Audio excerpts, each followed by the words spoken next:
Hi, my name is Natalie and welcome to my channel Knitting-a-GoGo, and in today's video I want to show you my process for knitting a Gansey Stitch inspired sweater. Now what I'm actually wearing today is a Gansey Stitch tunic top, you might be able to see here. And this was actually a tunic top that I designed for a knitting magazine several years ago.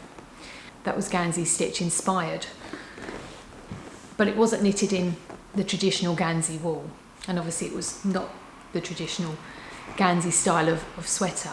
So I do live on the south coast of Brighton, but that wasn't where I first discovered the fishing and the Gansey style of sweaters. It was during a trip around 2016 when I went to Polperro in Cornwall for a week's holiday.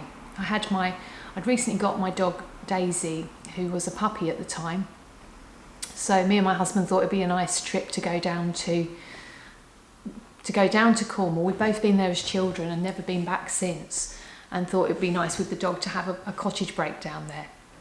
Now when I was there, I went to the Heritage Museum in Polperro and I saw these Gansey style stitch sweaters. Also whilst I was there was some knitting kits in the gift shop, and it happened to be for these Gansey Stitch mittens,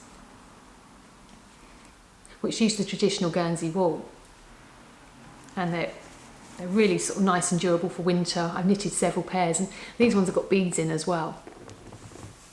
So that was my first introduction to Gansey knitting, and I really liked the way the stitches worked and how they had so many different patterns. I thought that was really interesting. And also in that year, my husband and I had got a boat as well on the Brighton coast. So sailing had become part of my life. I'd started to learn sailing. So again, as a knitwear designer, it was a real inspiration for me to look more into the traditional sort of Gansey style of knitting. And it was around that time that I submitted a design for Knitting magazine, which was this one with these almost like sails with the triangles. So certain coasts had different patterns associated with them. So this pattern on here was mainly associated with Cornwall, although it could be found in other places. And it was known as the lighthouse pattern, you can see here. And sometimes known locally in Cornwall as the Eddystone, which is referred to for the Eddystone light.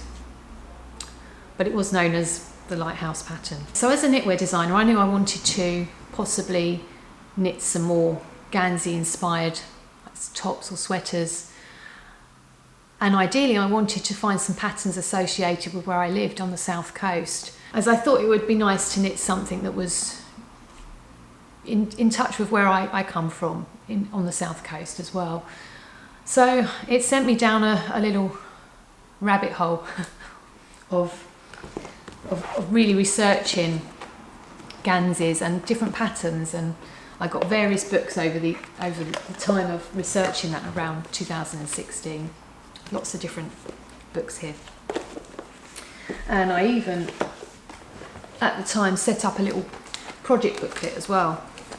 As you can see here, of all my notes, I got a traditional Guernsey wool shade card, so I had all the shades. And then I started researching the history of Ganseys and where they came from. But I was struggling to find any patterns in these books associated with the south coast. And I even went as far to contact a local sort of fisherman historian called Malcolm at the time, just to see if he had any more information on what patterns may have been used with the fishermen here in the south coast, around the Brighton, Hastings, around the south coast area. So he kindly responded to me at the time, and he basically explained that he's failed to discover any traditional elaborate local patterns that would match anything that's been recorded in Cornwall, East Anglia, North East England and Scotland. He said obviously the south coast fishermen did wear Ganseys, but many of them looked to be hand knitted. But he basically couldn't find anything with some, you know, like elaborate patterns, the sort of thing I was looking for that I could maybe refer to for knitting Ganseys.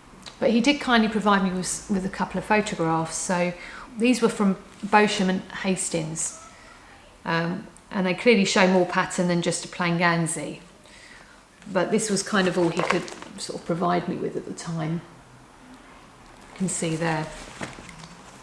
And there is one where it's kind of like a stripe pattern on the Gansey, and it was just this other one, although they're still fairly plain. There wasn't any elaborate sort of stitching on there. And on the internet I found that when I had a look for the south coast, it just said many towns along the south coast of England owe their existence to the sea, but this time more to the Royal Navy rather than to the fishing. There were small communities with inshore fishing boats, but the main traditions are those of the Navy. And as a result, the classic Guernsey is what is mainly worn on the south coast. And then it goes on to say the other more recent influence is the yachting community. Thousands upon thousands of yachts, large and small, are kept in everything from huge expensive marinas to sandy beaches of tiny coves. The south coast is the playground of London, and here is where the money was and is. And once more, this means the classic Guernsey. And then it did mention about Kent as well, which is actually where I'm originally from. I relocated to Brighton a number of years ago. So it says the fishermen did go out from the northern Kentish towns into the Thames estuary, but their Ganseys were Guernseys, and their main catch was oysters. So I was slightly disappointed that there wasn't any particular patterns at the time, and I kind of, like I said before, I designed this for Knitting Magazine, and I kind of just parked it, and I didn't really think any more of it for that period of time. And it wasn't until last year that I came across a vintage knitting pattern that said how to hand knit a traditional Guernsey. This is from the 1970s. And this one is quite plain. There's a couple of ridge bits around the bottom and some detailing like on the shoulder, and just some ribbon around the neckline. So again, it didn't really have, you can see like the design there of it. So again, it didn't really have a lot of elaborate stitching on it, but it got me thinking about this whole project again, and I thought it would be really nice, now I sail and have a boat that I sail, to maybe design a sweater for that I've hand knitted in the traditional Guernsey wool. So around the same time I was looking at this, it just so happened that my friend Katie from the Yarn Whisperer, I'll put a link in the description below to his website, was hand dyeing some yarn, some Guernsey wool. And I thought it'd be fantastic to have one of his takes on a colour and just be completely different and non-traditional. I just thought, since I couldn't find the traditional stitches for where I was anyway, I just thought it'd be another fun take on it that I could wear. It'd be quite fun at sea to wear. And I ended up opting for a Barbie pink colour. So here's a picture here of the original skeins before I spun them into the little yarn cakes, as you can see here.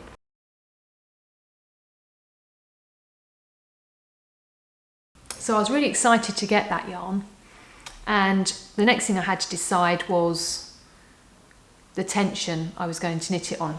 Traditionally, a lot of Ganseys and Guernseys are knitted on 2.25mm needles, which is rather tiny, and it's 5 ply, so it gives it quite a tight fit, or a tighter fabric when it's knitted. And so I did a sample on a 2.25mm needle and also a 2.5,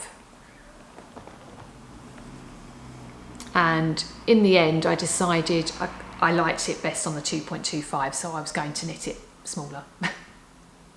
I'm a fairly quick knitter normally, so it was okay. I don't mind knitting on slightly smaller needles if it gives that the look I would like. So I decided on that, and I really liked the way this sort of colours were going. I thought that was quite fun and different, and as a designer it's nice to sort of add your own twist to these things. And then the next thing I needed to decide was a stitch pattern. So since I knew, there wasn't a stitch pattern relevant to where I was really, unless I wanted to knit a sort of plain Gansey like like this sort of style, then then I got looking into, well, let's look at what sort of existing patterns are around, what's from these kind of stitch pattern books, and what would be relevant to me as a sailor, someone who sails now. And so I was thinking, well, what would be relevant? What would I associate myself with sailing? So I was looking through these books. And to be honest, I sort of tried to limit pattern designs because I only had 500 grams of this yarn. And looking at this traditional pattern to get an idea of yarn quantities, for my size, it was telling me I was going to need around 540 grams. So, you know, I'm kind of already 40 grams out potentially for making this, and I could only get one lot of that skein at the time that was hand dyed. I couldn't get any more. So I kind of had an idea that I wanted to knit a sweater, but not in a completely traditional Gansey sense. I did want to knit it in the round up to the main body, but I didn't want to necessarily split it here and then knit both sides and then join the shoulders and then maybe pick up the stitches and knit down. I didn't really want to do that. I thought it would just be my own kind of garment design, but it would just be Gansey Stitch inspired. So I thought ideally I would like to knit the whole thing in the round, the sleeves in the round, using the magic loop technique, because I don't tend to knit on double pointed needles. I tend to just knit with circular needles. And then I was maybe going to knit a yoke, and hopefully if I had enough of a roll neck, but I know looking at the yarn quantities, I'm not sure I'm even going to be able to do all of that, to be honest. But I thought, well, I'll try, and I definitely need it to be long sleeved. Maybe I will compromise up here with the cut of it. Maybe it won't be a high neck. Maybe it'll be lower. I'll just have to see how I get on using the yarn. So after spending some time looking through the different pattern designs, I eventually settled on something really quite obvious and straightforward. And it wasn't even from any of these traditional books. It ended up being from this little tiny book here called Fisherman Knitting, from Shire 31 album that I don't even know if this is a brand new one or if this was a vintage book I got. I can't remember now. I think it must be vintage because it said it's 95p, so I must have picked that up, I don't know, maybe on eBay or somewhere. And it's by Michael Harvey and Ray Compton. This is quite a nice little book to read, and I was interested to see a picture of a gentleman called the late James Norbury, this person here. And it says he was one of the greatest authorities on hand knitting, and he was chief designer for Paintons and Baldwins, wearing an Aran garment there. So that was interesting to see. So in the end I actually picked just one pattern which had two designs in it, which was Stitch Patterns in Fisherman Knitting. It's right at the back of this booklet, and basically it has a triple wave and an anchor, as you can see there. You've got the anchor design and then the waves. And I just looked at that after spending quite some time looking through all the stitch pattern books and thought, that's it. It was one of those where it was just like a light bulb moment and went, well, that's it. It's got waves and it has an anchor. I mean, that might seem really straightforward, but I thought, well, they're two things that represent me at sea. You know, the waves, and then, yeah, I anchor up on the boat. It has an anchor, and I just thought, well, actually, I don't need to overcomplicate this. I could have added more things, could have added cables. So I was conscious of how much meterage I already had in the wool that I had available. And I thought, if I start adding cables, it's, you know, going to potentially take up more yarn, and already doing this kind of pattern, I'm going to be taking up a bit of the yarn, rather than if I was just doing a straightforward Guernsey top, potentially. I wasn't quite sure. So I thought, I'm going to go with that. So I knitted up a sample, and I knew I wanted it ribbed and everything like that. So once I decided on the design, I knew I needed to knit a tension square. Now, because I was designing this in the round, I knew I probably needed to also knit my tension square in the round, just to make sure that I got the tension absolutely correct. Sometimes if you knit a tension square straight and you're knitting in the round, I wouldn't be so bothered if it was like on stocking stitch perhaps, but when it's like, you know, it's knit and purl stitches making a pattern, I thought I'm best just knitting it directly in the round, and then I can, you know, I will hopefully get an accurate measurement with that. So I'd already decided I wanted to do a 2x2 rib on the bottom, and then obviously this wave and anchor design.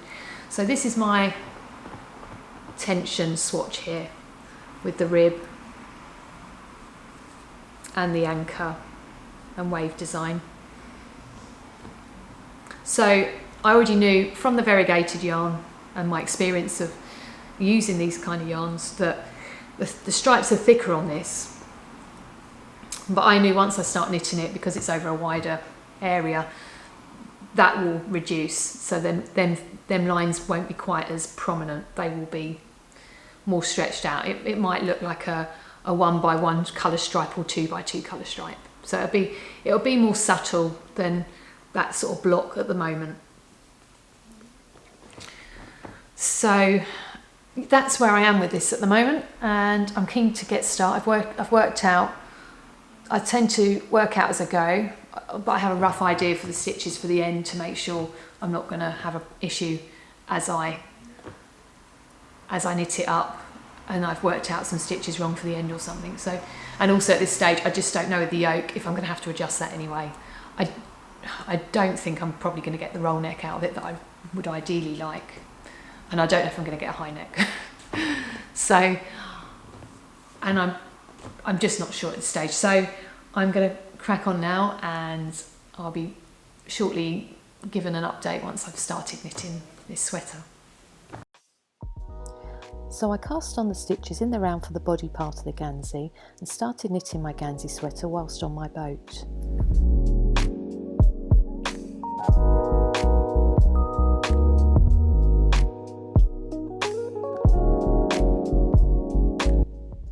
I then continued to knit the body in the round in my spare time around work, including some of my lunch breaks where I like to knit at my local Japanese cafe.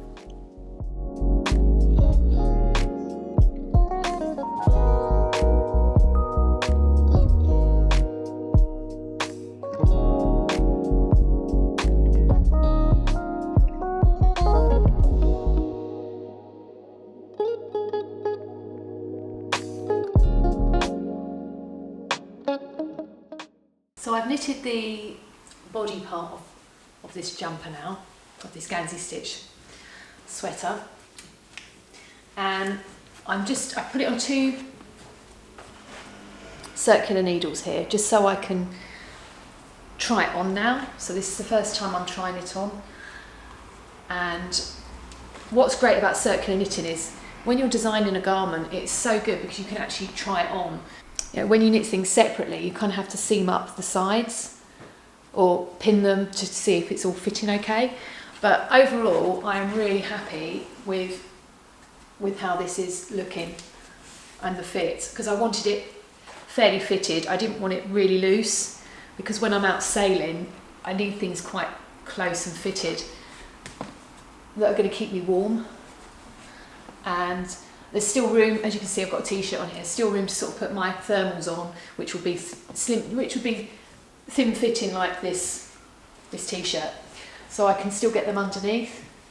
So I think that's looking really good. I'm liking the sort of placement of the stitches here. I haven't quite decided where I'm dividing it yet, but I'm liking that kind of placement there with the design and also on the sides. So yeah, and I'm loving this, the way the colours working in this yarn, this variegated sort of pink yarn. And also another reason why I needed to knit it quite fitted as well, even though that's kind of the style I like, is I've only got 500 grams of this wool. So I'm hoping I'm going to have enough to finish the yoke and also do some long sleeves with it. So the next thing I'm going to work on now is the sleeves, and hopefully there'll be enough of this, and then it will be the yoke. But if I do run out, then I might have to incorporate a similar colour yarn, maybe with the actual, I think it's a Frangipani yarn, Frangipani. Yeah, so I'm hoping there's going to be enough of this. I hope. My initial design, I kind of thought it would be nice to have quite puffy sleeves with a long ribbed cuff, but I realised actually I don't think there'll be enough of this yarn to do that. So yeah, I'm hoping first of all I can get the sleeves knitted. I think there'll be enough for that, and I'm hoping there'll be enough to finish it, you know, with with a yoke afterwards. I hope there will be.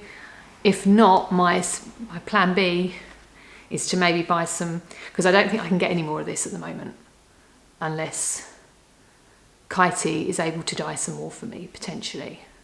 I haven't thought of that, but I could maybe speak to him if I do run out and see if he's able to do that. But if not, the plan B is maybe just to go to, just to get some of the Guernsey wool, the 5-ply Guernsey from Frangipani, their brand, and maybe just try and shade match as best as I can with this and knit the yoke in one solid colourway. But I'll see how I get on. I look forward to showing you my next progress on this, but I'll see how I get on.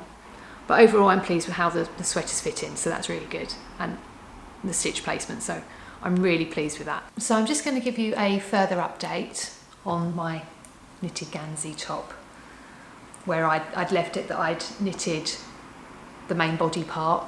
This is my dog Daisy. She's decided today she wants to be in the video. Say hello, Daisy. Bless her. Hello. So it was 2 days ago I filmed the last video where I'd made the body part of this Gansey Stitch sweater that I've designed. So I've mentioned the next thing I'd need to do is knit the sleeves. So I've actually now managed to knit one sleeve. They knitted up quite fast because there's not that many stitches. So there's 86 stitches in total to the top with the increase in that I had to do. So it's really, really exciting now that I've made one of the sleeves. And I'm just going to show you, I'm just going to put that on. It's got like a ribbed cuff. So I'm just using the Wave Gansey Stitch design. And I said before I was really worried about having sufficient wool to finish this. So I've made the sleeves quite tight on this design. And again, the reason for that is so it uses as less yarn as possible, because I just don't know at this stage if I've got enough to complete the whole jumper. I'm not quite sure yet. I might carry this design right up maybe to a saddle shoulder with this pattern. I sort of design as I go, so I have a rough approximate idea of what I'm doing, but I like, you know, as I'm knitting, sometimes the design can slightly change or vary, which I think happens maybe with quite a few designers as well. I mean, we don't all design the same, but that's what I find happens with some of my designs. And this is the amount of yarn I've still got left. So I know there's definitely going to be enough in there to make another sleeve. Possibly some of the yoke, I'm hoping some of the yoke. Let's hope so. So I'll be able to assess this again once I've made the other sleeve and see where I am with how much I've got left. Worst case, if it's getting really tight and there might still be enough for the yoke, then I could possibly unpick some of my samples that I did here, and this one's quite a big sample, so that might help if I have to unpick those. So the plan now is to knit the other sleeve, and then I can review what wool I have left of this. And the other thing I wanted to mention as well was the fact that I'm actually sailing to Dieppe next Friday. So today's Friday, so it's in a week's time.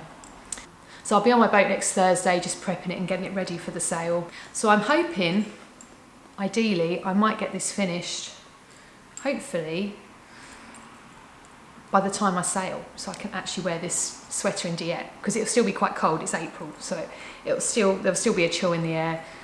The sailing will be quite cold normally out on the sea, so I need to wrap up warm, and also when I'm walking around Dieppe, it's still jumper weather at the minute. So yeah, I'm hoping I will get this made. That would be amazing if I can find the time to get this completely finished by ideally next Thursday before I actually sail. So the plan at the moment is I'm going to be sailing around 6 o'clock in the morning, looking at the tides and everything. And it is still weather permitting, but when I've checked the weather forecast so far, it's looking okay for being able to get over to Dieppe. And it's quite an exciting event because it's called the Dieppe Dash in Brighton, where there's several boats that sail. So I think there's just over 30 boats sailing across, and some of them are racing boats that don't use their engine at all, and they just literally power sail using no engine, as I just mentioned, across to Dieppe. And then there'll be some of us, like myself, who'll just sail more cruising, so we just leisurely sail across, and if we find we need to put the engine on if there's not enough wind for the sails, then we're able to do that because we're not in that direct competition. So it's just a nice group gathering of people. Ideally we time it so several of us sail all together across to France, so we can, you know, look out for one another across on the sea, and it's just a really nice group fun thing to do. So I'm really excited to be doing that. So yeah, I'm going to now crack on with my knitting. Apart from prepping the boat this weekend, I'm hoping I'm going to have a bit of time to continue finishing the knitting and cracking on with this project. I've got my notes with me, so I thought I'd quickly talk as well about, as a designer, how I kind of do this. And it initially starts with a rough sketch that I do, and then I just do some calculations. I'm like the sleeve here. It's all very. I'm showing you all my notes now, and they look very messy. But this is kind of how I work when I write my rough like calculations when I'm working everything out. And on here, you've got the main pattern bit of that sleeve here, which is 14 stitches, and then the stocking stitch either side of it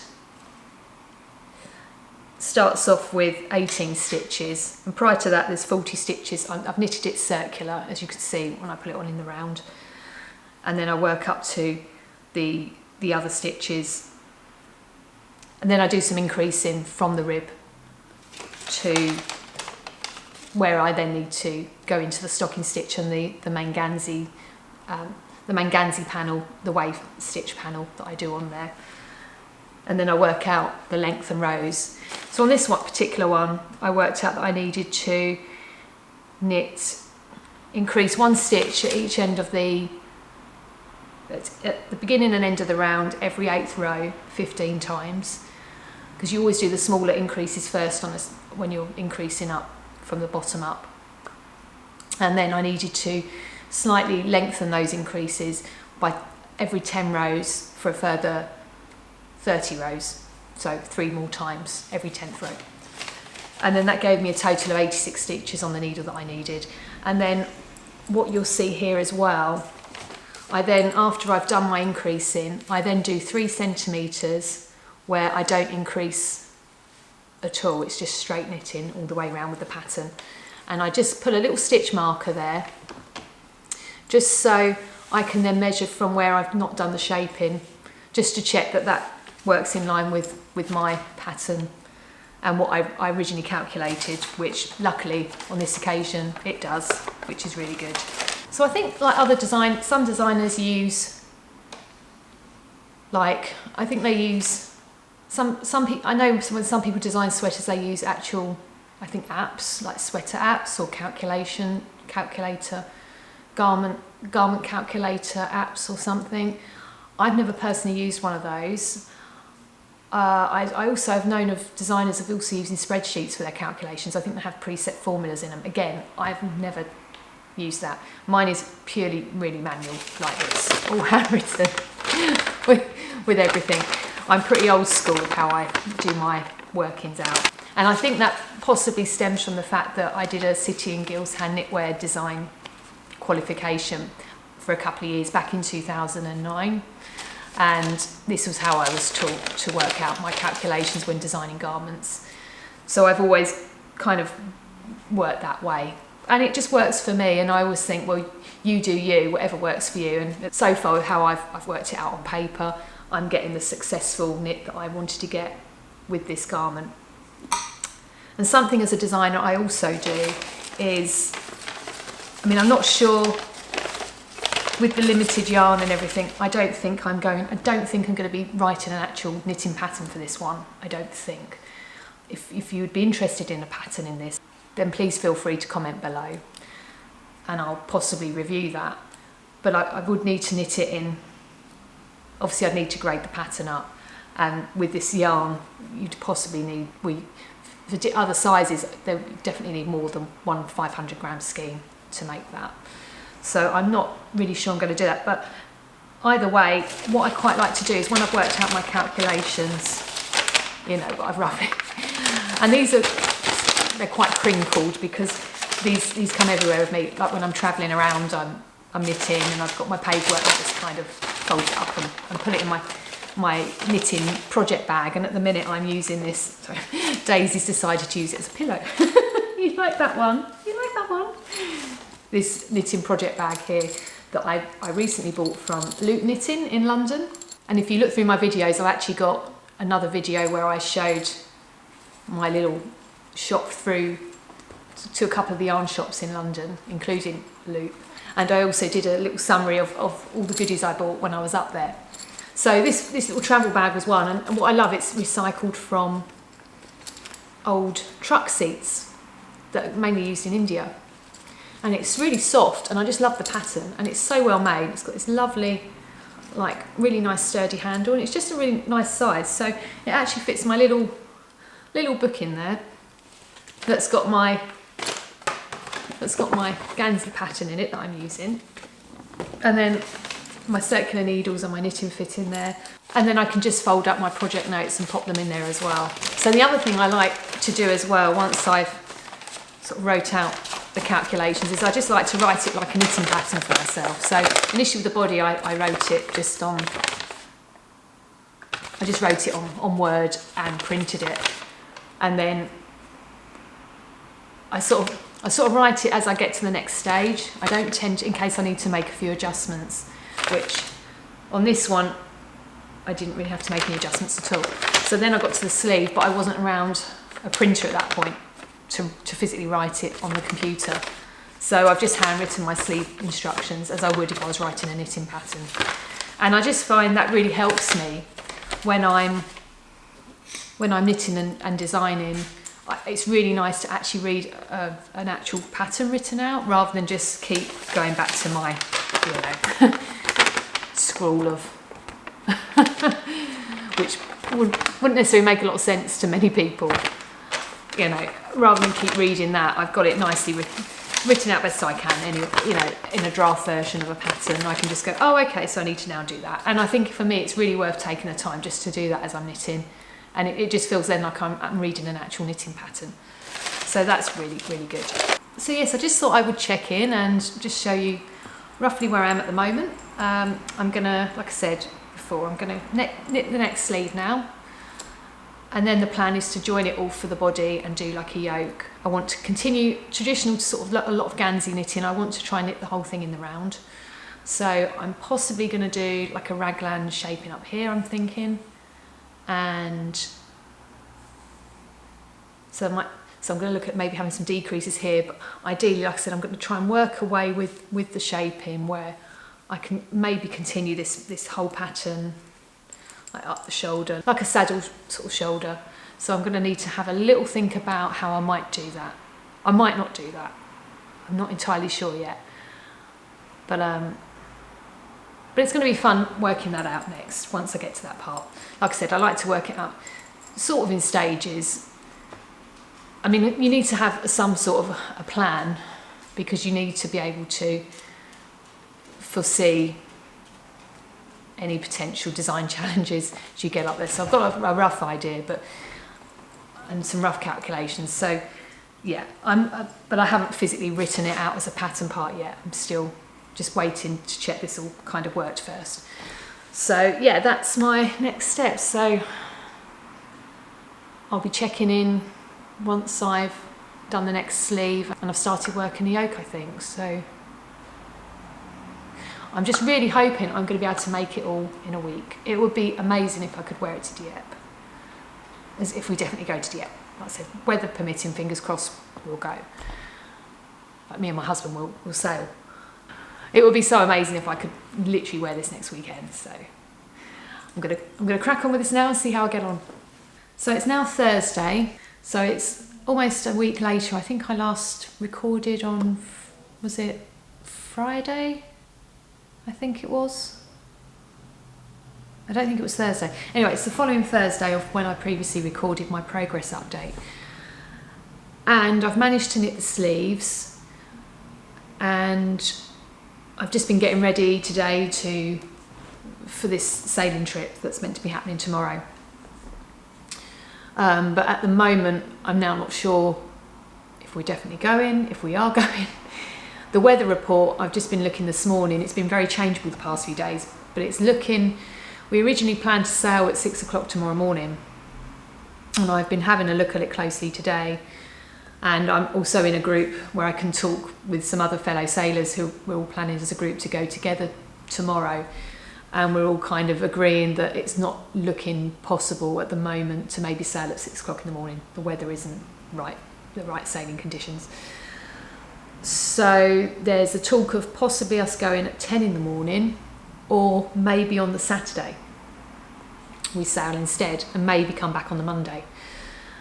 Now, both me and my husband have our own businesses, and ideally we wanted to be back on Sunday so we'd have Monday to rest for the bank holiday before going back to work. So he's at work at the minute, so it's a discussion I need to have with him later on this evening. We've got a safety briefing at our local yacht club this evening to talk about sailing, the sailing, and when do we all think will be best to go. So yeah, it's all in limbo at the minute. I don't know if we're definitely going to go or we're not at the moment, depending on this weather and like I said, our work commitments, and whether we could possibly come back on the Monday.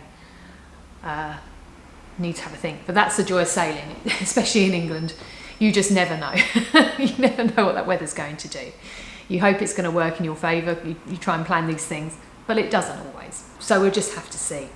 But back to my sweater. So yeah, I've managed to knit both sleeves, obviously the yoke, and this is where I currently am on it. So as you can see, I've done the sleeves. I've attached them now to the yoke, or I've attached them now to the actual sweater, and I'm trying to knit the yoke, but as you might remember from the introduction, my concern was how much yarn I would have left. Yeah, so I've now run out of my yarn cake, so I'm now at the point where I'm going to have to unpick this and knit with that. Obviously there is not enough, it's in the round, but there is not enough here to cover a full yoke to the original design I wanted to do, unfortunately, as I kind of knew that might be the case. I knew I was winging it a bit and risking it by doing what I'm doing with the amount of meterage I had.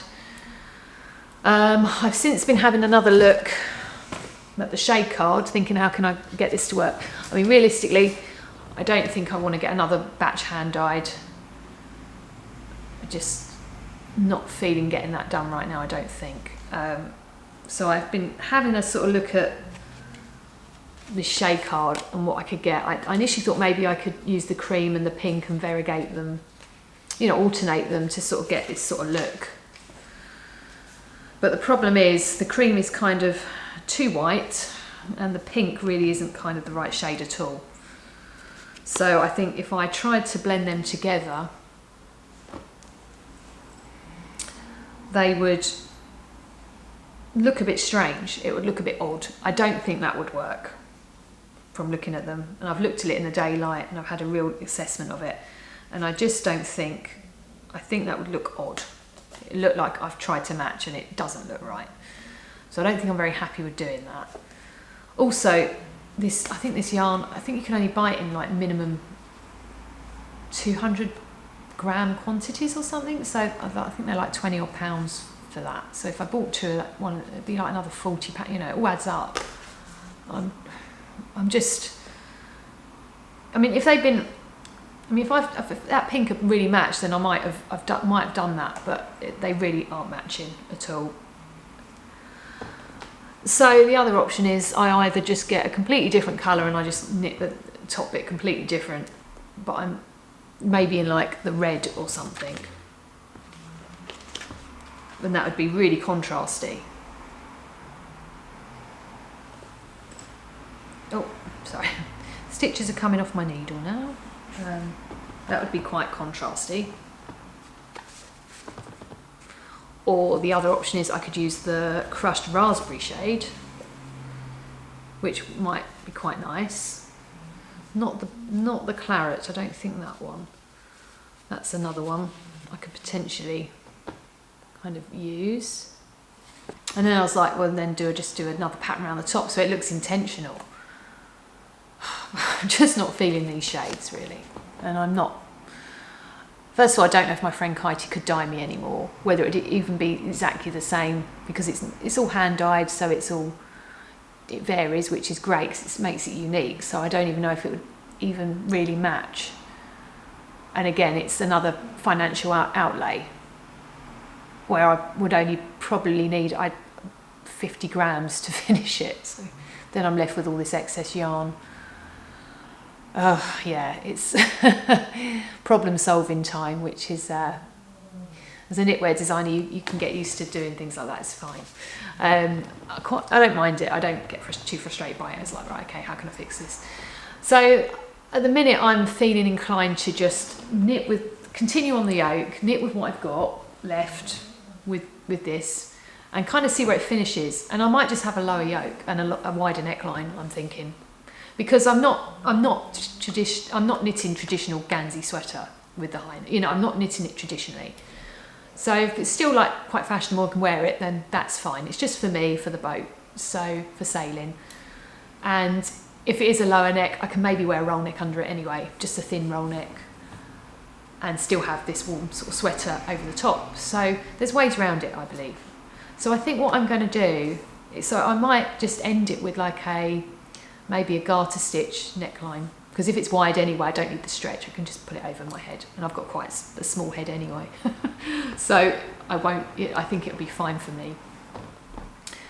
Yeah, so at the minute, I suppose I'm feeling a bit of disappointment that I possibly haven't got enough to finish the original design I wanted to do, but I was aware of that. I didn't go into this thinking, oh, I've got enough to knit a whole sweater with, because of the needles it's knitted on, quite small, really tight. You're using up a lot of yarn, plus the knit and purl stitch is the way I'm doing it. You're using up a lot of yarn. Even when I've tried to sort of make the sleeves as thin as possible for my size, and knit the body as tightish as I could do. The trouble was with the pattern I chose, you don't really want that stretching, so I did have to really make it so it couldn't really have any negative ease to it, like if it had been a rib, for instance. So I did know this could potentially happen.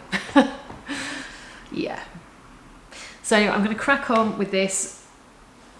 Well, first of all, as I said earlier, I don't know if I'm even going to Dieppe at the minute, and if I am, what day, and I don't know if I'm even going to finish this to wear it for Dieppe. So I've got a couple of hours now to myself. So I'm going to knit with what I've got and see where I get. And I might check in a bit later once I've done that, just to show you where I am with that. It's all fun and games. So I managed to sail to Dieppe and really enjoyed spending a few days there, as we decided to stay until Bank Holiday Monday and sail back then.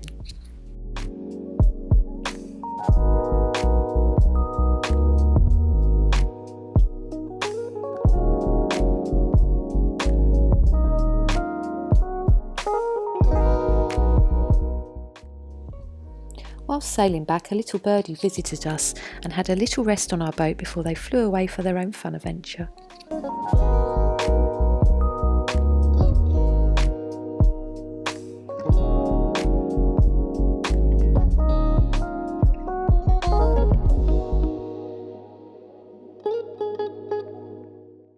So I'm just popping on to give you a quick update regarding this sweater I've been making.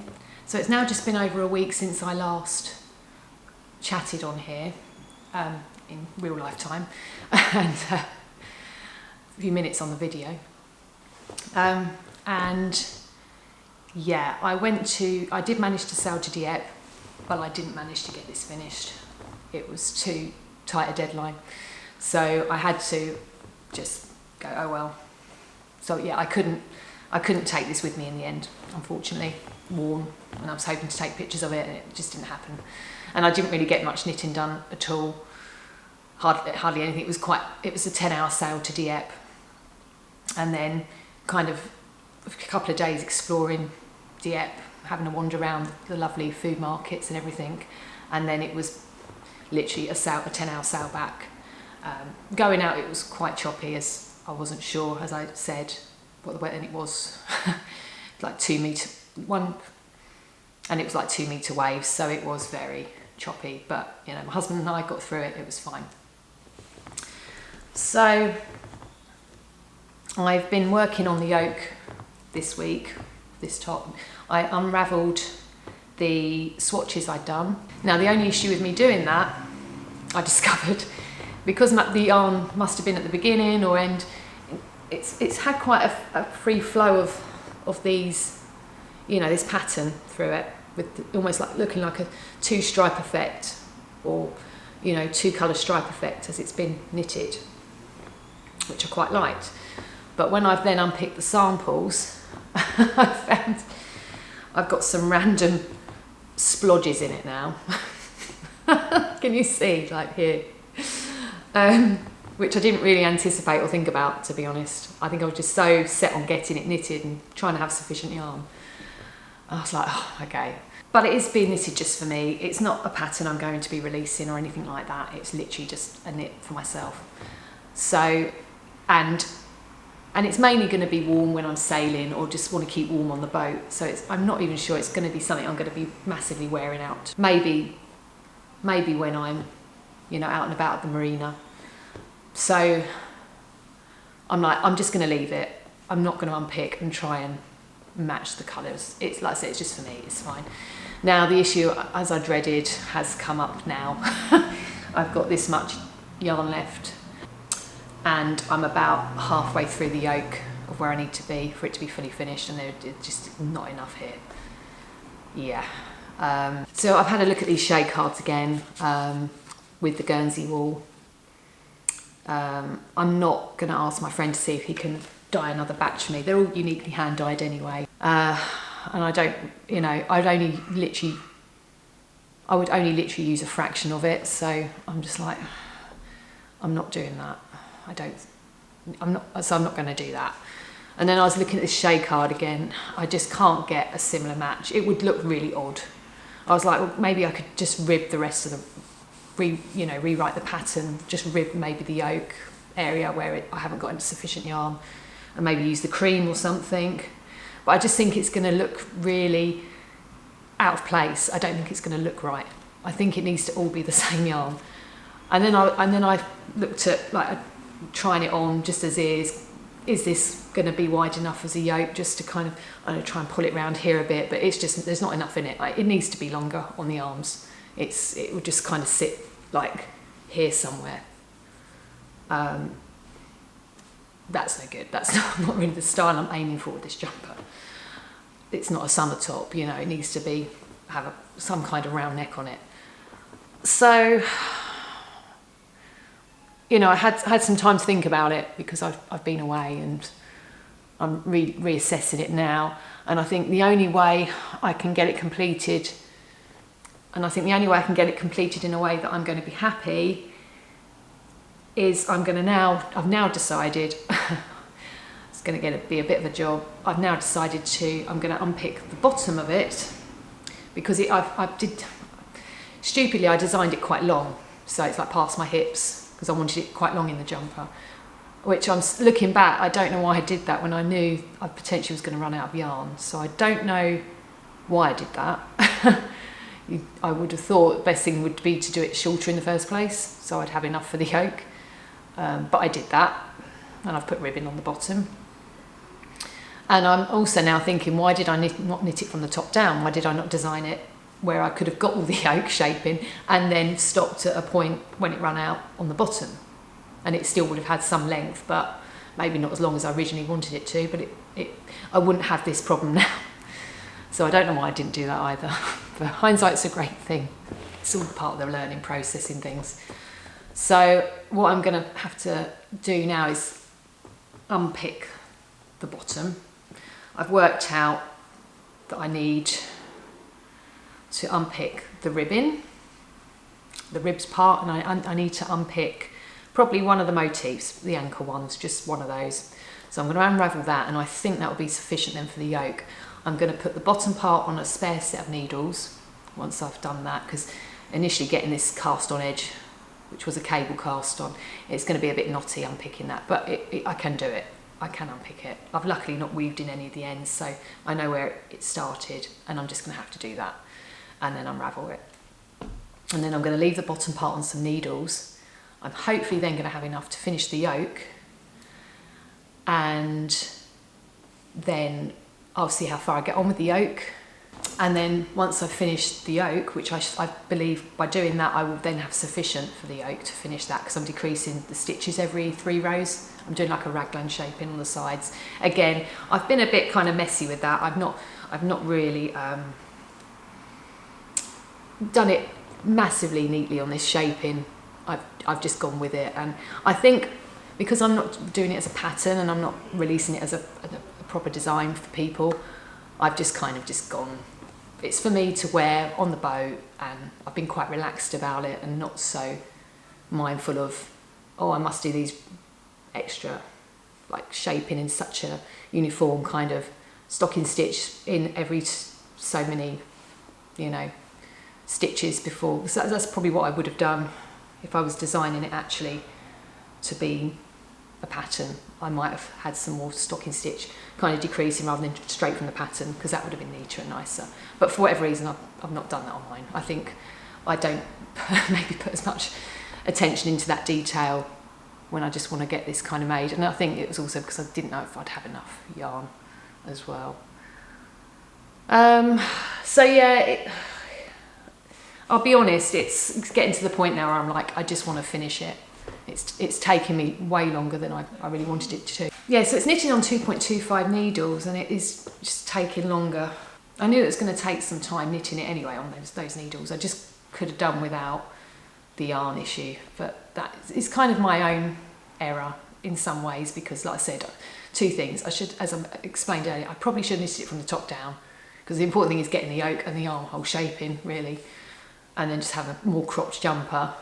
And perhaps I should never have designed it in the first place, having that longer length, knowing full well I might not have enough yarn. So that was a bit silly on my part, I think. And now I'm paying the price of that by having to unpick and do what I'm doing. But I'm determined to have some kind of jumper out of this that I can wear.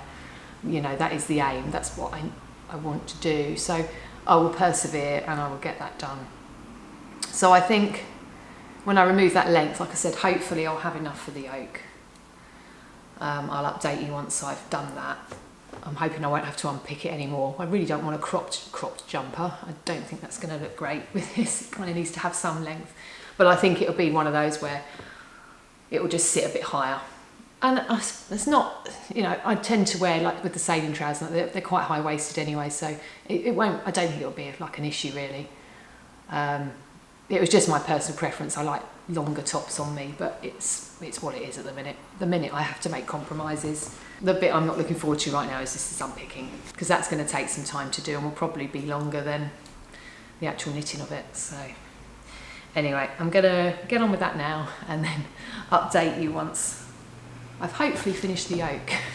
So it's been probably a couple of months since I last spoke on this video and was saying that I would most likely unpick the bottom of this hem to knit with the remainder, because obviously I'd run out of the yarn. But after having another think and putting it to one side before I definitely did that, I've decided not to unpick it. 2 reasons. First of all, I really do like the length and I want it to be a nice warm jumper, so I think if I unpick it, I'm compromising on the length and I don't really want to do that. And the second reason is I do have another video where I attempted unpicking a rib on a cardigan where I'd made a mistake at the bottom on the rib part of it. It was a different yarn admittedly, but it was a Mary Quant knitting pattern. You can look through my videos. It was a Mary Quant cardigan that I was making, and it was a complete disaster, and I had to re-knit the whole piece in the end because the rib didn't unpick very well. So I'm a bit concerned if I try to unpick this, that might happen again. So the next alternative was either I could get my friend who dyed this yarn from the Yarn Whisperer to maybe make another batch, but I didn't actually check. And also they maybe could do it in a smaller batch for me, but I wasn't 100% sure. And in the end I just didn't ask. I just thought, well, it's okay as it is. And then also I'm not sure if the shades would dye exactly as they were before, because obviously these are uniquely hand dyed yarns, so I might still have this whole issue of like pooling and maybe not quite the same. So the next thing I then thought about doing is I just knit it in a Guernsey yarn, but just a different shade around this top bit, and see how that goes. Now I've been having a look at these shades, and you can see my shade card here on the Guernsey wool ones, the 5-ply Guernsey, the Frangipani, and the closest one I can find really is this kind of Aran, this colour shade, which kind of is obviously not the same, but it's still lighter, and I don't think it's going to be too obvious. It will be obvious because it's a different colour, but the other thing is I don't want a lot, because I don't need a lot to finish it. And obviously when I had this one it came in like 500 gram balls, but then I'm not going to reuse the rest of it again, I don't believe. So I really didn't want to commit to the price of buying more of that size. And a lot of these yarns are only available in bigger like cone sizes, which again I think they range from about £20 or upwards. And again, I didn't really want to be spending that, not even more on top of what I've already paid. But I found a website, and I've put a link in the description below, of a place that actually does 50 gram balls of this. Not all the shades, because I initially was maybe looking at potentially combining this Herringirl shade with the Aran one together to try and give this sort of effect a bit, although it would look slightly different. But they didn't do that in the 50 gram. They didn't do that particular shade from this company, Wild and Woolly, I think it's called. So I was sort of limited with the palette, so I'm just going to get that one. And I think it was like £5 for 50 grams. So it's not too much more on top of what I've done. And it's a make for me, and it is to be sort of worn in the winter on my boat when it's cold. I'll probably have layers on. So I'm determined to finish this. I really want to make it and finish it. So I've ordered one of those, and I'm going to start knitting in the round with that. I'm probably going to keep the pattern the same, I think, and I'm just going to do my original calculations for how much I needed for the yoke, because this is too short at the moment, and see how that looks.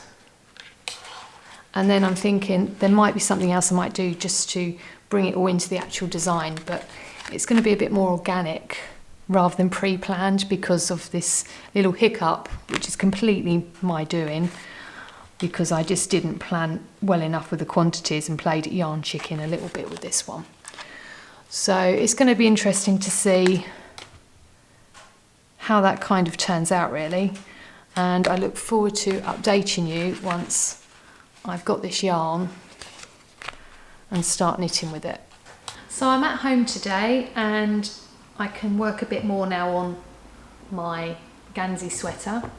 The other yarn has now arrived, which is Frangipani 5-ply Guernsey yarn. I don't know if I pronounced that correctly, apologies, it might be Frangipani. Either way, that has now arrived,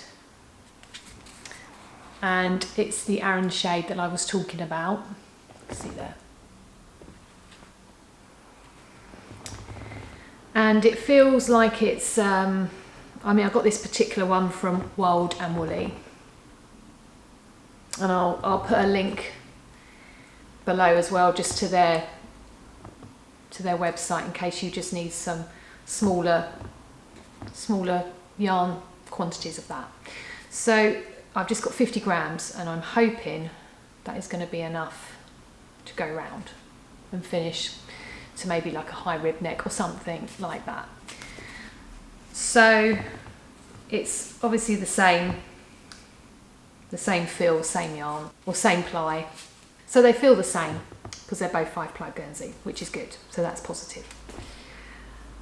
This is light, like a light pink, so obviously that's completely lighter shade. However, I do have some pooling in this because obviously I had to unpick some of my other samples earlier on and to try and get the yarn quantity, so there is more of a lighter kind of part and dark part going in here a bit more rather than the consistent. Again, all little errors on my part. Well, it makes it unique, however you want to look at it. And luckily it's just for me. If I was writing this pattern, it would be somewhat different. But either way, there is hopefully enough. So I'm going to spend some time now getting back to the pattern where I was on the yoke, doing my decreases as I was doing them, using this, and I'm going to see how that then looks. And I will report back once I've done that. So I thought I'd check in just to let you know how I've been getting on with the Guernsey sweater that I've been making. It's now September, so it's been quite a few months since I originally started this project, and yeah, it's certainly taken some time to do. I think my original plan was to have it finished for April, I think it was, or beginning of May, when I was doing a sail to France, but that obviously unfortunately didn't happen in the end. I did need some time out just to have a little think really how I wanted to progress when I knew I was running out of the original yarn for this knit. So when I last updated you, I'd got some of this yarn from Wild and Woolly, which was the Aran natural colour Frangipani 5-ply Guernsey wool that they do in 50-gram balls. Now I started knitting the remainder of the yoke with the 50-gram ball and then realised I was going to run out, so I had to order another one. So it was another 100 grams worth I ordered, although I've got this amount left now. So I want to quickly show you where I am with it right now. So this is how it looks with the cream 5-ply Guernsey yarn knitted into it. You can see there. And I have to say, I actually really like it. I'm really pleased with it. I think because the pink was such a light coloured sort of pink and variegated with the colouring, it's actually not too bad a contrast. It's actually quite a nice contrast. So I'm really happy with it. I wasn't sure how it would be suddenly putting in another colour like I had to in the end, but I do actually really like it.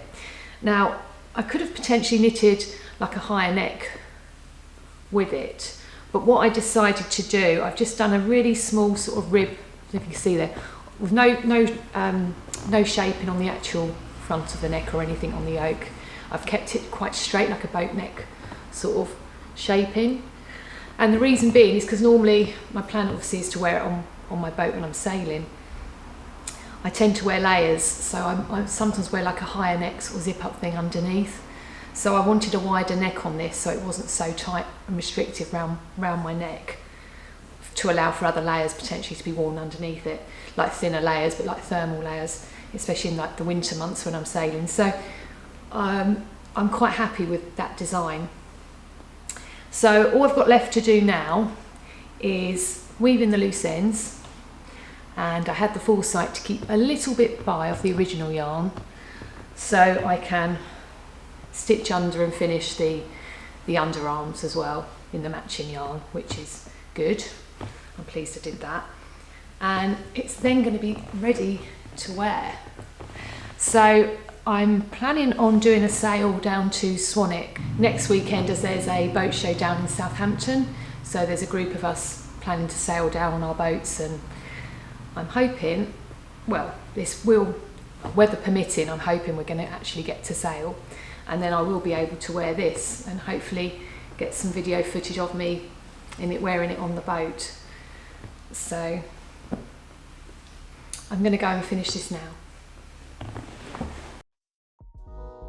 We had a fun yet challenging sail down to Swanwick Marina, where I managed to visit the boat show in Southampton on Saturday, and I got to wear my finished Gansey sweater, which I was really happy about.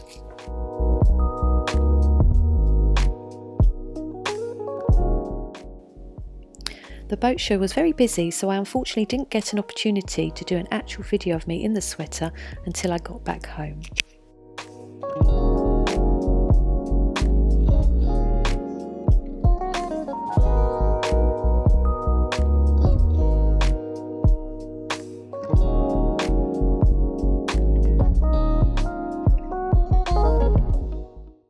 So I managed to get to the boat show and take a couple of pictures wearing this lovely jumper when I was down there. So I was super happy with that. I got back yesterday. We sailed on Friday and it took approximately 8 hours to get there to Swanwick, and it was quite full on. We got there later in the day, early evening, and then we just had time to have something to eat. And so Saturday was really busy because we went straight to the boat show and didn't finish there till late afternoon. And then we met up with friends who also sailed across from Brighton, so that was really good. And we got to talk all about our sailing experiences coming over, which was really good. And then Sunday morning we had to leave the marina around 7 a.m. just to allow for the tides and to get out without coming aground or anything like that with our boat. So we had a big sail yesterday and then got back around 4 o'clock in the afternoon. So yeah, quite a full-on weekend, but it was really good, and it was great to, like I said, finally wear this as well. So really happy with that. Unfortunately I didn't get a chance to actually film it wearing it whilst sailing and things. Plus I had a life jacket on, obviously for safety, so it would have been difficult out on the boat to show you what that was like. But I'm just glad I got to wear it. I really love it. I'm super happy with it. I'm really happy with this lighter colour on it. I think it's a real nice contrast. I'm loving it. I'm really loving it. I love the pattern. I love the fit. I'm really happy with how I've designed it, how it fits me. And I'm glad I didn't compromise on the length or anything to try and get it knitted in the full colourway. I'm pleased in the end that I decided to go with a slightly different colour. And like I said, I think, for me personally, I think it works really well. There is, you might have seen, there is a little bit of sort of pooling here with the colour, and that's purely me from where I've unpicked the original tension square, and then I've had to use it to try and get as much of this yarn knitted as I possibly could. And that's fine. It's for me, I'm happy. I'm perfectly fine with that. So it's not a pattern I had designed to be released. It was just a personal pattern for me. So yeah, I'm super happy with it. So yeah, it's something I'm going to be wearing lots during my sailing, and I actually love it enough that I will actually just wear this in the winter anyway, just as it is. It won't just be for sailing. It's too nice. I think it's too nice. I'm really pleased with how it looks. So in the description below, I've popped a link to where I got the lovely yarn from Kitey, this lovely contrast pinky yarn, and he does lots of other nice colours as well, so you might want to check those out. And then I've also just popped in a link to where I bought the cream one as well, in case you maybe want to make something similar but you want to add the contrast in too as well, maybe, because it's quite good fun to do that in the end. And I'm glad I went away and had to think about it. So that's another thing I would say, is if you're struggling with a knitting project and it's not gone quite to plan of how you originally intended it to go, definitely take some time out from it. Have a think. If you can't think of an initial solution, just have a little think, go back to it, and hopefully you'll find an answer. And actually I'm really pleased with the answer I came up with. Although it wasn't my original intention, I'm super happy with it. I'm really happy with the neckline. Like I said, I decided not to put any shaping in the end and just have like a boat neckline, but I'm really happy I did that. I'm really happy with how it sits on me, and I love how it's all seamless. Super happy with that as well. So I hope you enjoyed this video, and if you did, please feel free to click on the like button below. And if you'd like to see what else I'm doing in the world of hand knitting, please feel free to subscribe to my channel. I will be uploading some more designs and things that I'm working on, so I look forward to sharing those with you too. And once again, thank you for watching.